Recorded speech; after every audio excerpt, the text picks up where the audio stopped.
German infantry commander, vanished in 1941. 84 years later, his mountain fortress was found. Hey everyone! Tonight we're stepping into one of the most extraordinary cold case mysteries to emerge from the ruins of the Second World War. A story that begins not in a dusty archive or a university seminar room, but on a frozen alpine hillside in the Austrian state of Styria, where a small team of infrastructure surveyors made a discovery that would quietly shatter an 84-year-old lie. Drop a comment below and tell us where in the world you're watching from and what time it is there. We have people joining us from Buenos Aires to Berlin, from Sydney to Seattle, and every single one of you is about to embark on this journey with us. If you're new here, please hit that subscribe button and the notification bell so you never miss an investigation like this one. And if this story grips you the way it has gripped every historian and forensic specialist who has been briefed on it, hit that like button right now. It genuinely helps us bring more of these stories to you. Now, let's talk about what happened on the morning of March 4th, 2025. The Austrian State Infrastructure Agency had commissioned a ground-penetrating radar survey of a remote hillside near the village of Mautern and Der Mur, in the Leoben district of Styria. The purpose was mundane. Engineers needed to assess subsurface stability before running a new fiber-optic cable line through the region. The survey team, led by geotechnical specialist Dr. Christoph Brandor, age 41, deployed a GSSI SIR 4000 ground-penetrating radar unit across a 300-meter transect on the heavily forested eastern slope of a ridge known locally as the Schwarzkammerhöhe, the Black Chamber Heights. At approximately 9:15 a.m., the radar returns showed something deeply anomalous. At a depth of between 4 and 6 meters below the surface, the unit was detecting a large, geometrically regular void, rectangular in profile, measuring approximately 18 meters in length by 12 meters in width. In the natural geology of this hillside, compressed limestone shale alternating with glacial moraine deposit, no such void should have existed. Dr. Brandor halted the cable survey immediately. He photographed the radar returns and transmitted the data to the Austrian Federal Monuments Office in Vienna that same afternoon. By March 7, 2025, a preliminary excavation permit had been issued. By March 19, a small team of archaeologists from the University of Graz, led by Professor Annelies Vogt, 53, and her doctoral candidate Marcus Pfeiffer, 28, had established a working trench on the eastern side of the anomaly. What they found, at a depth of 4.3 meters, was a reinforced concrete ceiling. The concrete had been deliberately camouflaged with layered rubble and compacted earth, and above that, natural forest soil had been allowed to accumulate for decades. Whoever had built this structure had specifically engineered it to resist detection from the surface. Over the following 11 days, careful excavation revealed the outline of a sealed entrance tunnel. The door, a 2-centimeter thick steel blast door fitted with a recessed locking mechanism, had been welded shut from the outside.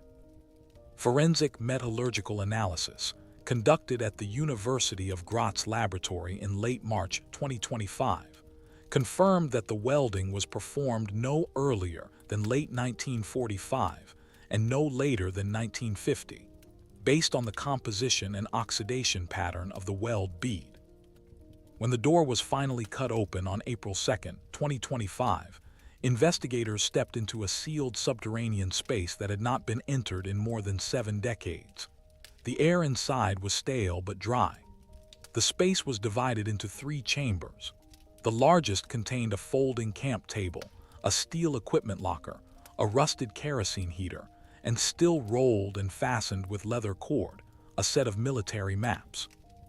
The second chamber held a wooden supply cabinet containing corroded metal tins, a medical kit, 2 German military-issue canteens, and a leather dispatch case.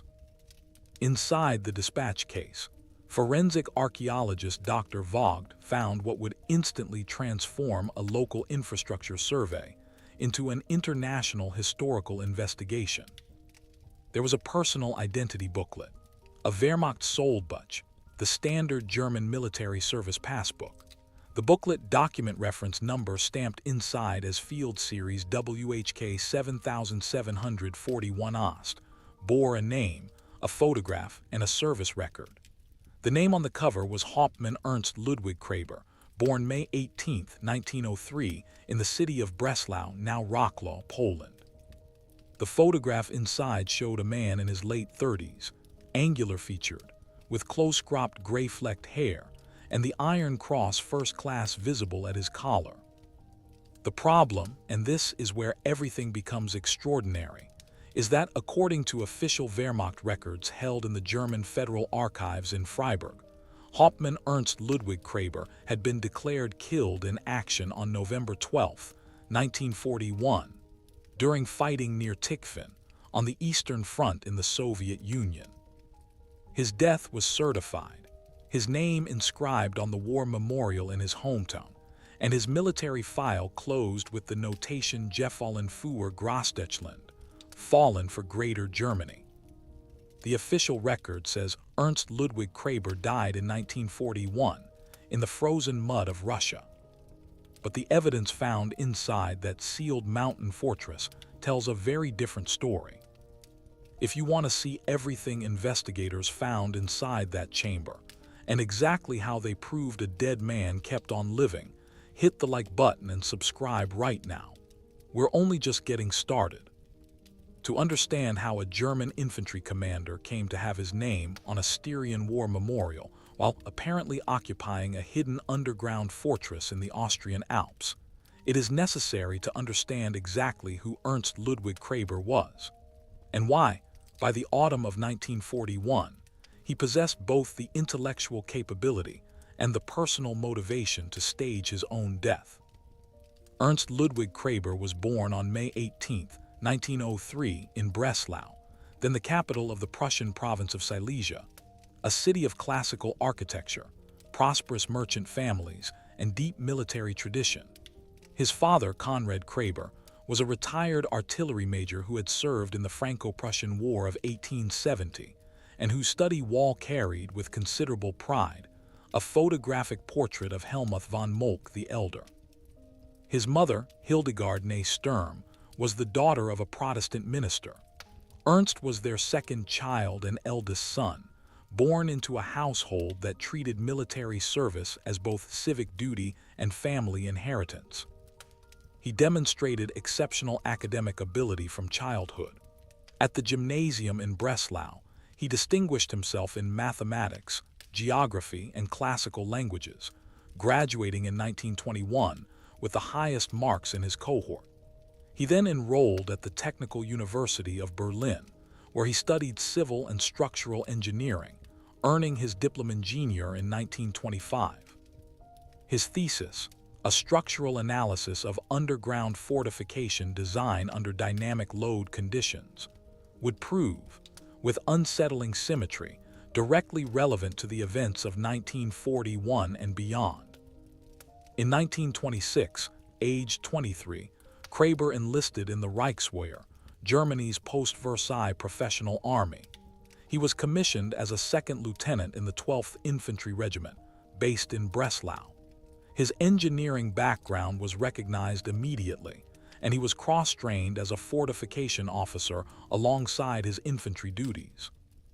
By 1932, he had been promoted to first lieutenant and had completed advanced tactical training at the War Academy in Berlin, where his performance evaluations consistently described him as technically brilliant, methodical under pressure, and possessed of unusual capacity for independent initiative. In 1930, he married Elspeth Richter, 24, the daughter of a Breslau merchant. By 1935, they had two daughters, Hannelore, born in 1931, and Gertrude, born in 1933. Colleagues who knew Kraber during the 1930s described him as a devoted, if somewhat distant, father, a man who loved his family profoundly but expressed that love through acts of careful provision rather than open affection. He was not a man given to sentiment. He was a man given to planning. The political transformation of Germany in 1933 placed officers like Kraber in a complex position. He was not an ideological National Socialist. Declassified files from the 1947 U.S. Army Counterintelligence Corps Review of Wehrmacht Officer Files, a set of assessments conducted as part of Operation Dustbin and now held at the U.S. National Archives in College Park, Maryland, describe Kraber as a career professional with no documented party membership and no known affiliation with political units. He joined the NSDAP in May 1937, as many officers did, under institutional pressure rather than personal conviction. His file notes explicitly that he expressed reservations regarding racial legislation in private correspondence reviewed by military censors in 1938. Reservations that, notably, never translated into any form of resistance or refusal of orders. By September 1939, when Germany invaded Poland in the operation that would ignite the Second World War, Kraber held the rank of Hauptmann, captain, and commanded the 3rd Company of the 134th Infantry Regiment, part of the 45th Infantry Division. He participated in the Polish campaign, where his unit was involved in operations in the Modlin area north of Warsaw. His performance in Poland earned him the Iron Cross Second Class and a commendation from his divisional commander, Generalleutnant Friedrich Materna, for resolute leadership and engineering initiative under hostile fire.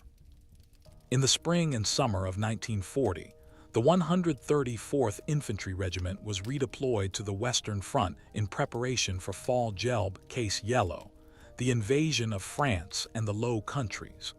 Kraber's company crossed into Belgium on May 12, 1940.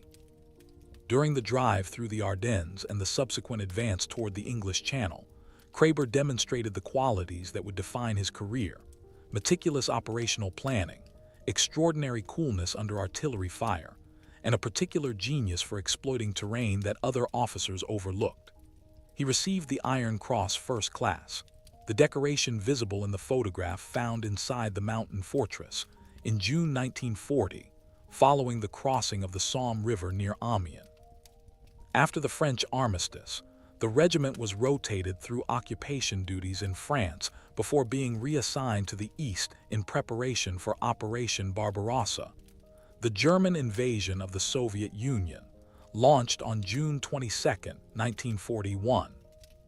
It was during the summer and autumn of 1941 that the tragedy which would transform Ernst Ludwig Kraber's life occurred. On September 3, 1941, Kraber received a letter from the Civil Defense Administrator in Breslau. The letter, the original of which was found inside the dispatch case in the mountain fortress, still folded in thirds and bearing Kraber's fingerprints, confirmed by forensic analysis conducted at the German Federal Police Forensics Laboratory in Wiesbaden in June 2025, informed him that a British Royal Air Force bombing raid on industrial facilities in the general area of Breslau had resulted in civilian casualties in the Oder-Vorstadt district on August 29, 1941. Among those killed were his wife, Elspeth, aged 35, and his younger daughter, Gertrude, aged 8. His elder daughter, Hannelore, then 10 years old, had been severely injured and was hospitalized at the Wenzel Hank Hospital in Breslau with burns to her arms and chest. The RAF did conduct bombing operations targeting German industrial infrastructure in late August 1941. The historical record does not specify the precise incident referenced in the letter to Kraber, and the targeting of Breslau during this period is a contested matter among historians. What is documented, and what matters enormously to this story, is what Ernst Ludwig Kraber did with this information. He continued fighting. He had no choice. The Eastern Front in the autumn of 1941 was not a place from which an officer could simply walk away. The Wehrmacht was engaged in Army Group North's drive toward Leningrad, and the 134th Infantry Regiment was committed to operations around Tikhvin, a critical rail junction approximately 200 kilometers east of the city. The fighting was brutal, the temperatures plunging toward minus 30 degrees Celsius, and the Soviet resistance increasingly fierce. But something in Kraber had broken. Witnesses, including his battalion adjutant, Oberleutnant Walter Richards, whose own post-war memoir, published privately in West Germany in 1971, was identified by German historian Dr. Franz-Eugen Hesselmann in a 2023 paper in the journal Militärgeschichtliche Mitteilungen, described Kraber in the weeks following receipt of the letter as altered beyond recognition.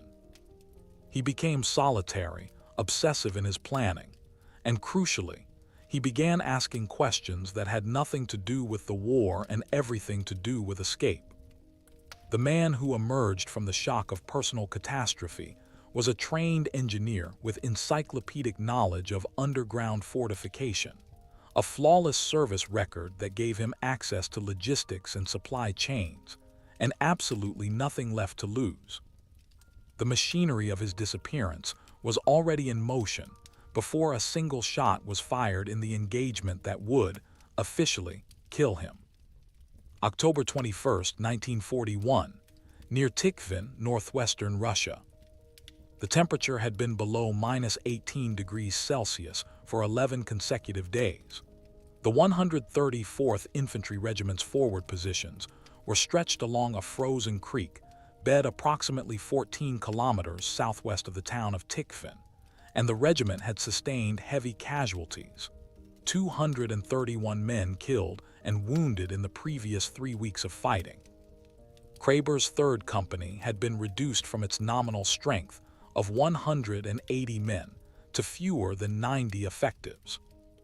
The official Wehrmacht narrative of what happened in the weeks that followed relies almost entirely on the report filed by Oberstleutnant Heinrich Brack, the regimental commander, on November 15, 1941, 3 days after the date on which Kraber was officially declared killed in action. According to Brack's report, Hauptmann Kraber led a forward reconnaissance of Soviet positions northeast of Hill 189 on the night of November 11th, accompanied by 4 enlisted men.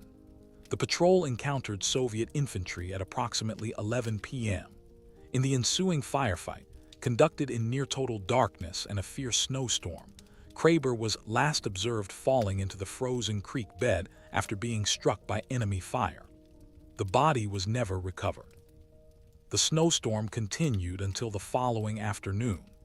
Brack noted that extensive searching of the creek bed by recovery teams produced no remains and concluded that Kraber's body had been swept under the ice by the current and lost. The official record says Ernst Ludwig Kraber died in a frozen Russian creek on November 11, 1941, aged 38. But the evidence tells a profoundly different story, one that Kraber had been architecting with characteristic methodical precision for at least 3 weeks before that date. October 22, 1941, 7 a.m. The discovery inside the mountain fortress included a small leather-bound personal diary, not Kraber's standard military field diary, but a private journal written in a compressed, almost stenographic personal hand. The diary, authenticated by handwriting analysts at the Bundeskriminalamt Forensic Document Laboratory in Wiesbaden in July 2025, contained entries spanning from October 22 through November 9, 1941. The entries were written in a modified shorthand system mixed with engineering notation that took linguistic analyst Dr. Petra Wachsmuth of the University of Cologne 11 days to fully decode. What those entries reveal is nothing short of remarkable. On October 22, Kraber wrote, and this is the decoded translation, "The letter has been received. The decision is made. I will not die for this government. I will die in the records only." He had already begun cultivating the essential contact that would make the escape possible. His diary, identifies this contact only as the quartermaster, and it took investigators considerable effort to establish the identity of this individual. Based on cross-referencing with supply records from the 134th Infantry Regiment's administrative files, documents now held in the Bundesarchiv Militärarchiv in Freiburg, investigators concluded by August 2025 that the quartermaster almost certainly refers to Hauptfeldwebel Gustav Wenner, then serving as the regiment's senior supply sergeant. Wenner, born 1898 in Innsbruck, was an Austrian national who had extensive pre-war contacts in the Alpine smuggling trade and had, investigators believe, been approached earlier that autumn by other Wehrmacht personnel seeking to arrange unofficial departures from the Eastern Front. October 29, 1941, afternoon. Kraber's diary entry for this date records a meeting with Wenner at a supply depot near the village of Lipnaya Gorka, approximately 8 kilometers behind the front line. The substance of the meeting, as reconstructed from the diary and from post-war documents found in a separate archive, centered on 4 critical requirements that Wenner claimed to be able to provide: a set of identity documents under a different name, a route from the Russian front through German-occupied Poland into the Reich and then southward into Austria, 2 safe house addresses, and critically, a declaration of cover, a way to explain Kraber's physical absence at a specific moment without triggering immediate pursuit. The price Wenner quoted was steep. The diary records the sum as 12 gold coins, Kaiserreich issue, and the field watch. The watch was a Glashütte officer's timepiece, a family heirloom. The coins were Reichsgold 20-mark pieces that Kraber had been carrying in a sewn inner pocket of his greatcoat since leaving Breslau, a private insurance policy, as a trained engineer would instinctively maintain against catastrophe. Kraber agreed. November 1st through November 9th, 1941. The diary records a series of preparatory actions undertaken with extraordinary care. On November 1st, Kraber retrieved from his company's equipment stores a set of non-military clothing, civilian garments assembled from items confiscated from Soviet civilians during the advance, an ugly and commonplace feature of the Eastern Front occupation. On November 3rd, he dispatched a letter to his hospitalized daughter Hannelore, a letter that, on its surface, read as a conventional expression of paternal affection and military duty. The letter was written with what investigators now recognize as deliberate coded language. The phrase, "when the snow melts in the mountains, the water finds its way home," appears in the second paragraph. It would resurface, decades later, in a context that proved it was not merely poetic. On November 6th, Kraber conducted the reconnaissance patrol that he would later cite in Wenner's arranged incident report as the basis for his disappearance. He walked the terrain of Hill 189 and the frozen creek personally, at night, with a single trusted enlisted man, Jeffrader Hans Stahls, 19, from Salzburg.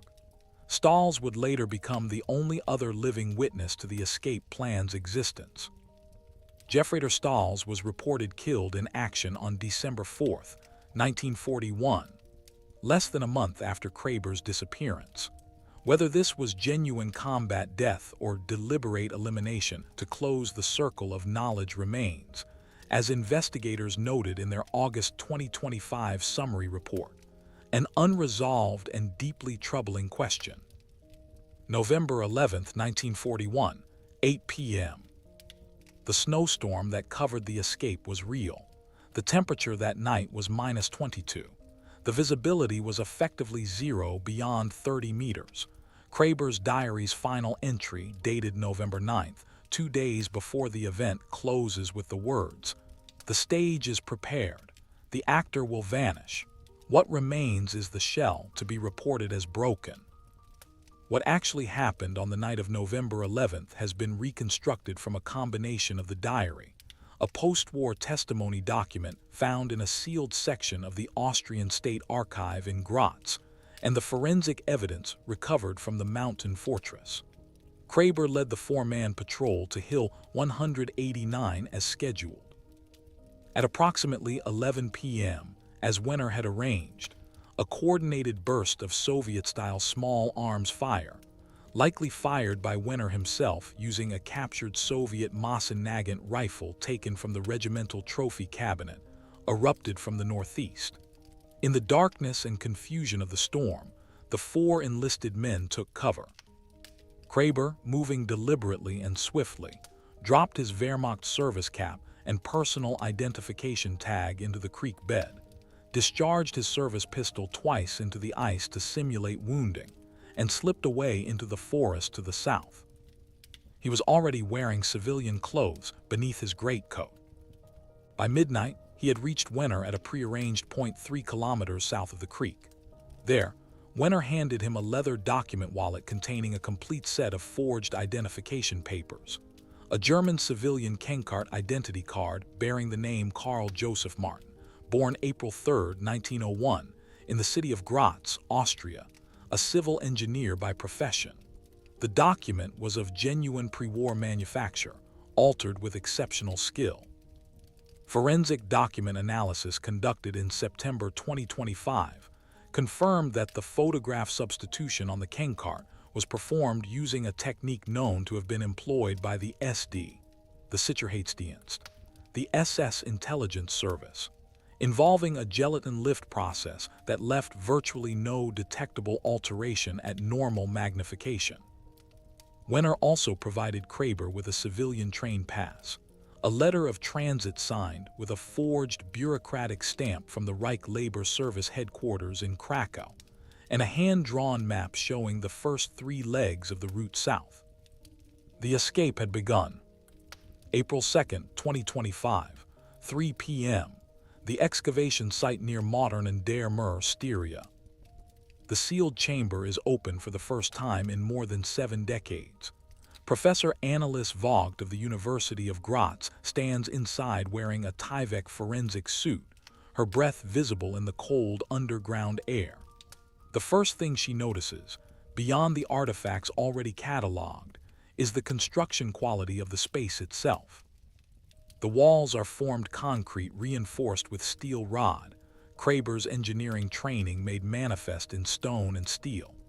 The ceiling has been finished with a plaster skim coat, and along the western wall there are the visible mounting brackets for shelving that was long since removed.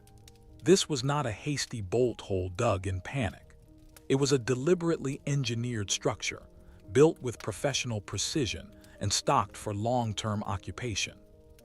The systematic forensic processing of the site begins on April 4, 2025, when a joint team assembled by the Austrian Federal Monuments Office, the German Federal Archives Liaison Office in Vienna, and the University of Graz Forensic Archaeology Unit takes formal custody of the site. The team includes forensic document specialist Dr. Rainer Halsapfel, 57, from the Bundeskriminalamt, forensic anthropologist Dr. Sandra Gruber, 44, from the Medical University of Vienna, and historian Dr. Franz-Eugen Hesselmann, 61, from the University of Hamburg. The same Hesselmann whose 2023 paper in Militärgeschichtliche Mitteilungen had already identified the privately published memoir of Oberleutnant Walter Richards as a potentially significant source for unsolved Wehrmacht disappearances. April 5 through April 18, 2025. Laboratory analysis, Graz and Wiesbaden. The artifacts removed from the chamber are catalogued under a 63-item inventory. Among the most significant findings: Item 7, the Wehrmacht Sollbuch identity booklet already mentioned, bearing the name and photograph of Hauptmann Ernst Ludwig Kraber. Forensic analysis of the ink composition of the entries inside the booklet, conducted using X-ray fluorescence spectroscopy at the University of Graz Materials Laboratory, confirms that all notations in the service record are consistent with standard Wehrmacht administration ink formulations from the period 1939 to 1941. The booklet is authentic. It is not a forgery. It is the real Sollbuch, which means Kraber had either taken it from official military files or had it handed to him by someone with access to regimental records, almost certainly Wenner. Item 14. The leather personal diary, whose decoding has already been described. Item 22. A set of 6 hand-drawn architectural plans, rendered in pencil on standard German A3 drafting paper. The plans show the construction details of the mountain chamber itself: column spacing, rebar placement, drainage channel routing, ventilation shaft positioning. In the lower right corner of each plan, in the same compressed personal hand identified in the diary, there is a notation: ELK, February 1944. Kraber, or whoever built this fortress, drew the plans himself in February 1944, more than 2 years after his official death. Item 31. A tin containing 37 photographic prints on pre-war German AGFA photographic paper. The photographs, developed and analyzed by digital imaging specialists at the Bundeskriminalamt in May 2025, show scenes that have required considerable contextualization. 11 images appear to show the construction of the chamber itself, with workmen visible in several frames. The workmen's faces are either turned away from the camera or partially obscured. 3 images show what appears to be the exterior landscape of the Schwarzkammerher Ridge before the construction camouflage was completed. 4 images show a man, photographed from behind or at partial profile, standing in an alpine meadow environment. A man whose build and posture are consistent with Kraber's physical description. But the most significant photographs, the images that transformed this investigation from a historical curiosity into a matter of active international forensic inquiry, are items 45 through 50 in the photographic inventory. A set of 5 portraits, each showing a girl and then a young woman at different ages, who investigators initially could not identify. They could, eventually. They did. And the identification process constitutes one of the most emotionally resonant threads in the entire investigation. May 12, 2025. Vienna, a meeting with descendants. Dr. Hesselmann had, by early May, traced Kraber's family line through German civil records. His elder daughter Hannelore, who had survived the bombing of Breslau, had been evacuated to relatives in Regensburg in late 1941 and had survived the war. She married in 1952, taking the surname Waldner, and died in Regensburg in 1997. Her son, Kraber's grandson, was Klaus Waldner, then 68 years old, a retired schoolteacher living in Regensburg, Bavaria. Waldner was contacted by Hesselmann's team on May 8, 2025. His reaction, when he was shown the photographs from the chamber, was described by those present as controlled but visibly shaken. He identified the girl in the sequential portrait photographs, immediately, without hesitation, as his mother, Hannelore, at ages ranging from approximately 12 to approximately 25. The last photograph in the sequence appeared to have been taken in the early 1960s. The implications were profound. Someone had been photographing Hannelore Kraber, later Waldner, across a span of at least 15 years after the official death of her father. And that collection of photographs had ended up sealed inside a mountain bunker in Styria, inside a room whose architectural plans bore the initials ELK. Klaus Waldner told investigators that his mother had spoken of his grandfather very rarely and always with what he described as a kind of protective sorrow, as if she had accepted his death but never fully believed it. He stated that she had occasionally received, in the 1950s and into the 1960s, anonymous packages through the post containing small amounts of Swiss francs and sometimes a pressed alpine flower, Edelweiss, specifically. No return address. Always postmarked from a different Swiss city. This testimony connected directly to item 58 in the chamber inventory, a small bundle of envelopes tied with cotton string. The envelopes were empty. Their contents had presumably been removed before sealing the chamber, but the envelopes themselves bore postmarks from Zurich, Basel, Bern, and Lucerne, spanning dates from 1948 through 1963.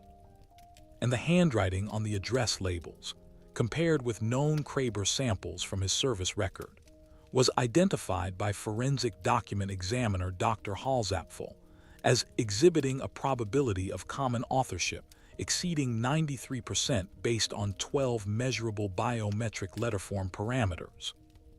A dead man had been mailing packages to his daughter for 15 years. June 2025, Freiburg, the Federal Military Archives. The investigation now turns its full attention to the documentary record.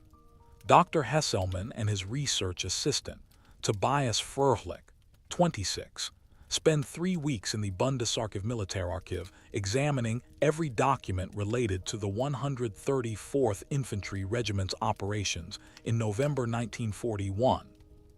What they find in the regimental war diary, Kriegstagebuch, reference BAMA RH 26-1-3414, is a sequence of entries that, read in the original context, appeared unremarkable.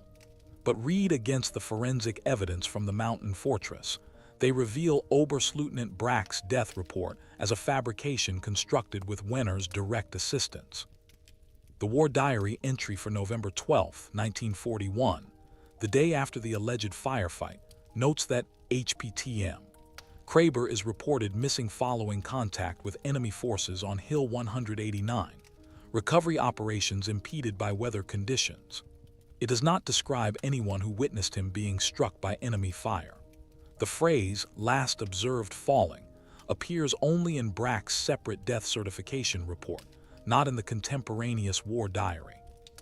This discrepancy between what was written at the time and what was written in the formal report 3 days later is precisely the kind of inconsistency that forensic document analysis specializes in identifying. Furthermore, investigators discovered that Oberstleutnant Brack himself was never killed in the war. He survived, was briefly held as a prisoner of war, and was released in 1947. He died in Hanover in 1971. His estate file, obtained through the Lower Saxony Probate Court with the cooperation of the Hanover State Archive in July 2025, contained, among entirely mundane household inventory, a single sealed envelope labeled in Brack's handwriting, regarding KH-41 for destruction after my death. The envelope had not been destroyed. Inside was a single sheet of paper on which Brack had written in a shaking elderly hand. Wenner came to me. He said Kraber had broken. He said I should write the report as instructed and that no one would ask questions. The war was full of bodies that no one found. I wrote what I was told. God forgive me. Brack had been complicit. The death certification was a controlled fabrication, and the infrastructure that made it possible reached all the way into the regimental command. But where had Kraber gone between November 11, 1941, the night he vanished from the Eastern Front, and February 1944, when the architectural plans for the mountain chamber were drawn? The answer to that question required a different kind of investigation, not forensic archaeology, but institutional history, and it required cooperation between 5 separate national archives across 3 countries. The escape route that Ernst Ludwig Kraber followed in November and December of 1940, one was not invented for his exclusive use. It was a pre-existing structure, a clandestine network with roots in both the organized criminal underground and the emerging post-1940 infrastructure of disillusioned Wehrmacht officers who had begun, even at this early stage of the war, making private arrangements for personal survival. Investigators, working from Wenner's hand-drawn route map recovered from the mountain fortress, alongside a matching set of documents found in the Austrian State Archive in Graz in June 2025, were able to reconstruct the escape with substantial precision. Stage 1, November 11th to November 19th, 1941, Eastern Front to Warsaw. Carrying his forged Kenkart identifying him as Carl Joseph Martin, civilian engineer, Kraber traveled west from the Russian front by a combination of military supply train. His transit letter from the fake Reich Labor Service provided plausible cover for his presence on military logistics infrastructure. And foot.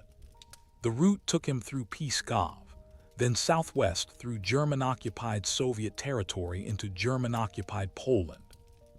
The diary ends before this journey, but investigators identified a safe house address mentioned in the route map, an address in the Warsaw district of Wola, specifically a pre-war ironmongery shop on a street near the Wola tram depot.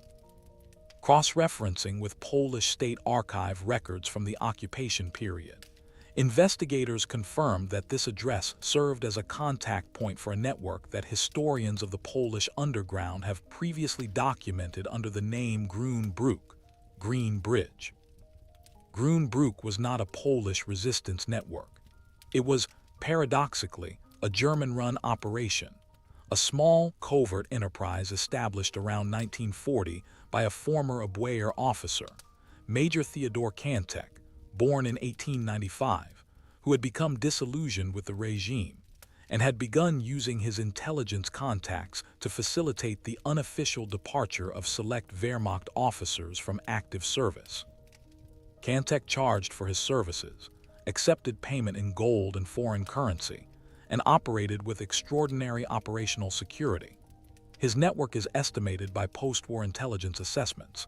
A 1952 U.S. Army CIC review, reference file OD Warsaw 44, declassified in 1998, to have assisted between 40 and 60 officers in leaving military service without official discharge between 1940 and 1943. The ironmongery safe house in Warsaw's Wola district was managed by a woman identified in Kantek's own coded records as Frau Esther, now believed to be Erna Skirmer, born 1907 in Danzig, a former secretary at the German embassy in Warsaw who had married into a Polish family and had remained in the city after the invasion. She provided short-term lodging, civilian documentation top-ups, and onward logistics. Stage 2, late November to early December 1941, Warsaw to Krakow to Vienna. From Warsaw, the route moved south and southwest. Krakow, then the administrative capital of the German-occupied general government, was a critical transit node. The city's infrastructure was flooded with Wehrmacht administrators, Reich officials, and civilian contractors of every description, making it comparatively easy to move through without attracting specific attention. The route map indicates a second safe house in Krakow, in the Kazimierz district, a specific building that post-war Polish property records suggest was then occupied by a German ethnic family named Strauss, who operated a small printing business. It requires no great imaginative leap to understand the dual utility of a printing business for a network that specialized in forged documentation. From Krakow, the route entered the Reich proper, moving through the Silesian industrial zone, a region Kraber knew well from his childhood in Breslau, and then southwest toward Vienna. By late November 1941, Kraber was traveling as a civilian through his own country, an invisible man in plain sight. Stage 3, December 1941 to early 1942, Vienna. Vienna in late 1941 was a complex urban environment, absorbed into the Reich as the capital of the Ostmark since 1938. The city retained its own social rhythms and a population that was simultaneously compliant and quietly resistant to Prussian-dominated Reich culture. For Kraber, it offered something specific, a pre-war professional contact. Among the names identified in the route map and cross-referenced with Viennese engineering registry records, investigators found a reference to a civil engineering firm at an address in Vienna's 7th district, a firm whose principal, one Eing, Rudolf Hofer, born 1899, had been a classmate of Kraber's at the Technical University of Berlin in the early 1920s. Hofer appears in no post-war prosecution file. He was never investigated. He died in Vienna in 1968. It is believed, though not definitively proven, that Kraber spent approximately 3 to 4 months in Vienna in the care of Hofer's household, during which time the next phase of the plan was elaborated. The plan that would result, by early 1944, in the construction of the mountain fortress. The network that Kraber accessed was not unique to him. Investigators identified through the Grünbrück records and through cross-referencing with the 1961 Eichmann trial documentation and the 1965 Ludwigsburg Central Office for National Socialist Crimes Prosecution, files that at least 11 other individuals used variants of the same Warsaw-Krakow-Vienna corridor during the same period. These included 2 SD officers who would later be sought by war crimes prosecutors, a Wehrmacht logistics colonel who eventually surfaced in Sao Paulo under a false Chilean identity in 1959, and a former Gestapo technical specialist who lived until 1979 under an assumed identity in Graz, paradoxically, less than 40 kilometers from the mountain fortress. The financial foundation of the network rested substantially on gold. The mountain fortress contained, in a steel-reinforced cache beneath the floor of the second chamber, discovered only during the final phase of the excavation in May 2025, 11 gold bars of 500-gram denomination. The bars were of pre-war German Reichsbank issue, serial numbers stamped on each. Forensic metallurgical analysis confirmed their authenticity. The provenance of the gold, whether it was Kraber's private wealth, payment to him for services within the network, or something darker in origin, remains a subject of active investigation by the Austrian Financial Intelligence Unit. 11 bars, 500 grams each.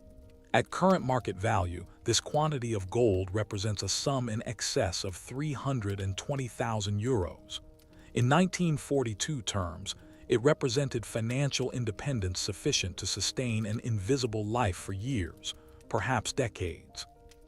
February 1944 through approximately 1965, a life reconstructed from fragments. The architectural plans bearing the notation ELK, February 1944, established that by early 1944, Kraber was in the Styrian Alps and actively engaged in construction of the mountain fortress. The scale and quality of the structure suggest a project undertaken over a period of months, with a small and carefully selected labor force. One of the photographs in the chamber collection shows 3 men in construction work clothes pouring concrete, none facing the camera. None of these individuals has been identified. The construction site near the Schwarzkammerher Ridge was chosen with characteristic engineering precision. The approach to the site from the nearest public road involves a climb of approximately 300 meters through dense mixed forest on ground that offers natural concealment.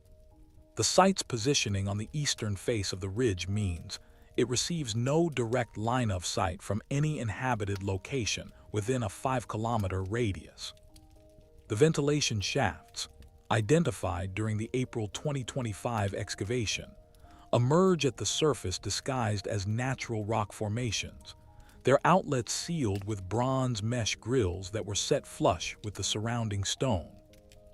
Under the assumed identity of Carl Joseph Martin, civilian engineer, resident of Graz, Kraber appears in Styrian administrative records. A residence registration form filed with the Graz Municipal Registry on September 12, 1943, records a Carl Joseph Martin, born April 3, 1901, occupation civil engineer, as establishing residence at an address in Graz's 8th district. This document, cross-referenced against the Graz Civil Registry by investigators in July 2025, confirms that the Carl Joseph Martin registered in Graz was not the real person of that name, who died in a mining accident in January 1942, and whose death certificate from the Leoben District Court is on file at the Styrian State Archive. Kraber had taken the identity of a dead man. Under this identity, he appears to have maintained a modest but functional professional existence. Austrian business registry records show a Carl Joseph Martin registered as a sole trader civil engineer providing structural survey services from 1944 through at least 1958. Several of his documented clients were small municipalities in Styria and Carinthia seeking structural assessments of war-damaged buildings, a deeply ironic application of the same engineering skills that had built his own hiding place. The anonymous packages to his daughter Hannelore, postmarked from Swiss cities between 1948 and 1963, established that he was able to travel to Switzerland periodically, or to have packages dispatched on his behalf by contacts there. The Swiss connection is consistent with what investigators now know about the Grünbrück network's financial infrastructure, which relied on Swiss banking channels to hold funds for network members. A particularly haunting piece of evidence emerged in August 2025 from an unexpected source. A used book dealer in Salzburg, responding to a public appeal for information issued by the University of Graz archaeology team, submitted to investigators a copy of a standard German edition of Goethe's Faust, purchased in an estate sale in Graz in 2003, in which the flyleaf bore a handwritten inscription. The inscription read, "For H, who does not know but already understands from one who watches from the mountain, always." The handwriting was submitted for comparison. Dr. Halsapfel's assessment, consistent with known Kraber samples at a probability level exceeding 88%. The book had been in a box of miscellaneous donated items. The estate in question had belonged to a resident of Graz's 8th district, the same district in which Karl Joseph Martin had registered his residence in 1943. The resident had died in 1966, leaving no known family. Investigators believe Ernst Ludwig Kraber, living as Karl Joseph Martin, died in Graz around 1965 or 1966, aged approximately 62 or 63. His daughter Hannelore, by then living in Regensburg as Hannelore Waldner, never knew his location.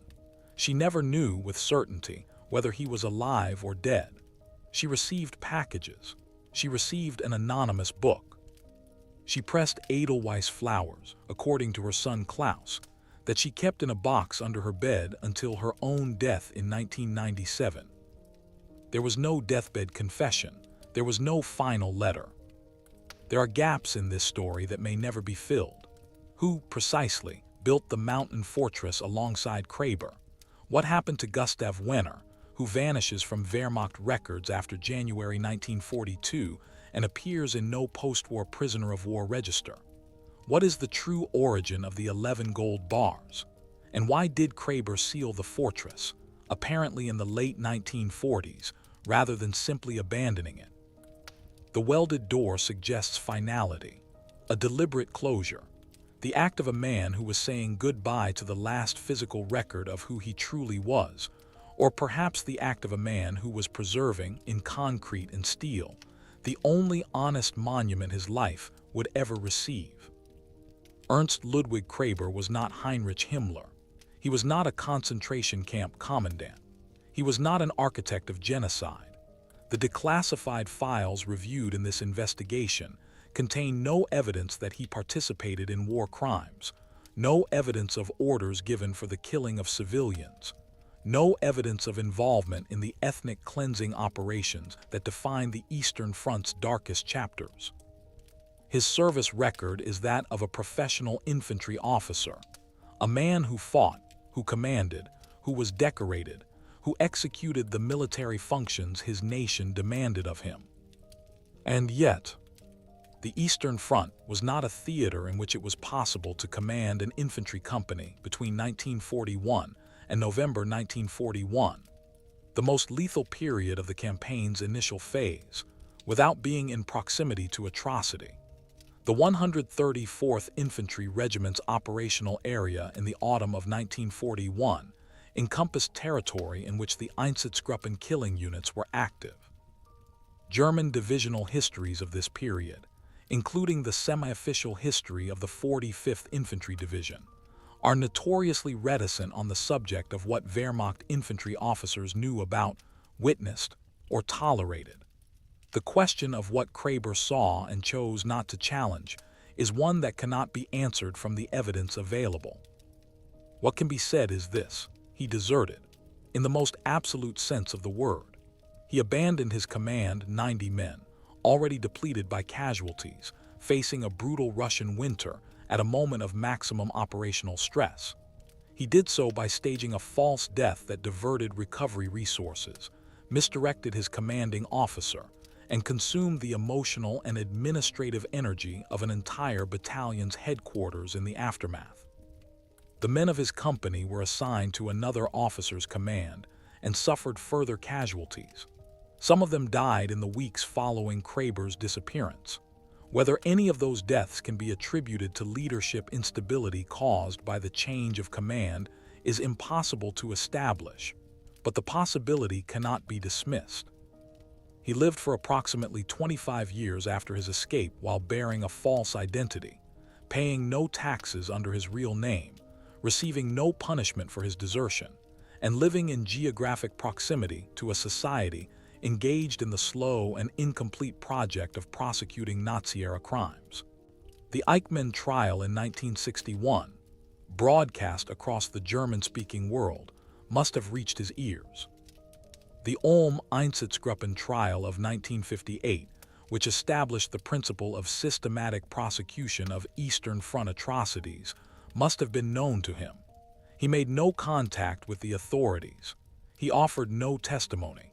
He preserved his silence in reinforced concrete and welded steel.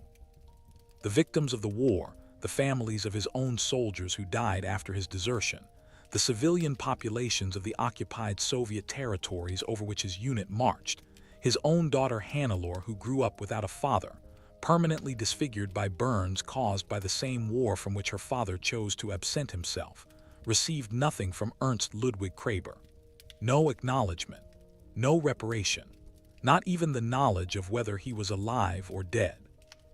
The admiration that investigators cannot entirely suppress for the meticulous engineering of the escape, the patience of the execution, the almost artistic completeness of the constructed false identity, must be held in constant, uncomfortable tension with the recognition of what that admiration is for.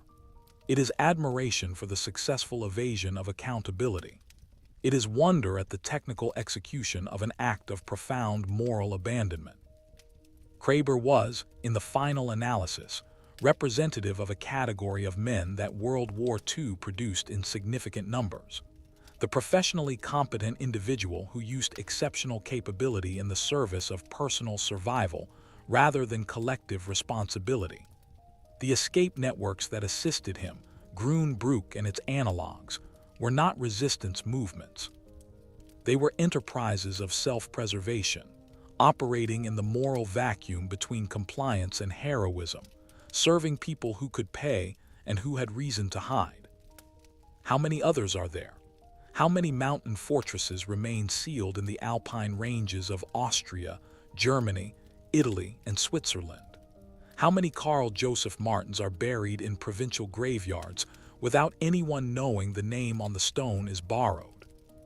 The investigators working on this case estimate, carefully, conservatively, that the Grünbrück network alone assisted between 40 and 60 individuals.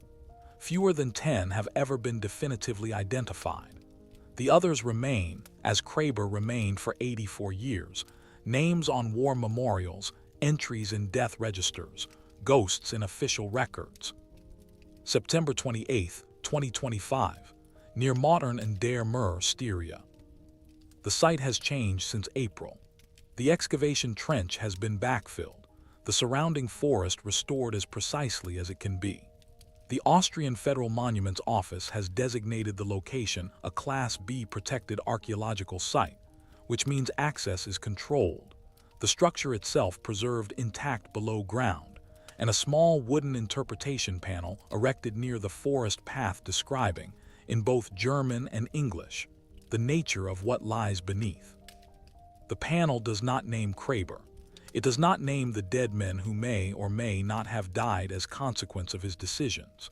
It says simply, "On this site in March 2025, A concealed underground structure was discovered that provides evidence of one individual's attempt to vanish from the historical record during the Second World War. The structure and its contents are preserved as a reminder that the events of that period continue to surface in unexpected places and in unexpected forms. Professor Annelies Vogt, standing at the interpretation panel on a cold autumn morning, noted that the forest around the site is almost unnervingly quiet. The Schwarzkammerher Ridge is not a famous mountain. It is not a tourist destination. The trees are beech and spruce, old growth, their canopy dense enough to exclude the sky. In winter, the snowfall covers the ground to a depth of a meter or more, and the site becomes entirely indistinguishable from the surrounding forest floor. For 84 winters, that snow had fallen on a secret. Klaus Waldner, Kraber's grandson, visited the site in October 2025. He stood at the panel for a long time without speaking. When he finally turned to Dr. Hesselmann, who had accompanied him, he said, and this is documented in Hesselmann's published account of the visit, released through the University of Hamburg Press in November 2025, "I don't know whether to be angry or sorry. He was my mother's father. She pressed those flowers." He did not enter the chamber. He said he would not. He said the sealed space should remain sealed, that some things are appropriately kept in the darkness that chose them. The investigation continues. The Austrian Financial Intelligence Unit's inquiry into the gold bar's provenance is ongoing. The identity of the 3 men photographed during the chamber's construction remains unknown. The full scope of the Grünbrück network remains only partially mapped. The Bundeskriminalamt forensic team is examining 3 additional locations in Styria and Carinthia, identified through geophysical anomalies detected during broadened survey work conducted in the wake of the Schwarzkammerher discovery. There may be more chambers. There may be more sealed doors. There may be more leather-bound diaries written in the compressed personal hands of men who chose disappearance over consequence. What the Schwarzkammerher fortress teaches us, beyond the specific biography of one German officer, beyond the documented mechanics of one escape, beyond the particular grief of one family, is something about the relationship between permanence and concealment. Kraber built in reinforced concrete precisely because he understood that wood rots, earth shifts, paper dissolves.